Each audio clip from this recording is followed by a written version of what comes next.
Birinchi savol. Seni Robbing qaysi yilda tug'ilgan? Ikkinchi savol. Seni Robbing qaysi yilda paydo bo'lgan? Uchinchi savol.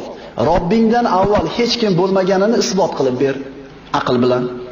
To'rtinchi savol. Robbingning zoti qanday? U tutun yoki bulutga o'xshagan gaz-simonmi yoki suv kabi oqib turuvchimi? Robbingning makonini aytib ber. Qayerda? Beshinchi savol. Robbingning yuzi qaysi tarafga qaragan? Hozir qaysi tomonga qarab turibdi Robbing seni? Oltinchi savol. Agar ishlarning hammasi avvaldan taqdir qilib qo'yilgan bo'lsa, Robbing hozir nima bilan ovora bo'lyapti? Robbing nima bilan shug'ullanyapti? Avval ham yo hal qilib qo'yilgan bo'lsa. Yettinchi savol. Nima kamaymasdan faqat ziyoda bo'ladi, ko'payadi? Sakkizinchi savol. Sizlar musulmonlar aytasizlar, biz jannatga kiramiz, unda abadiy qolamiz, o'lmaymiz deysizlar. Bu qanday aqlga sig'adi? Boshlangan narsani albatta bir kun oxir bo'lish kerak. 9-savoli.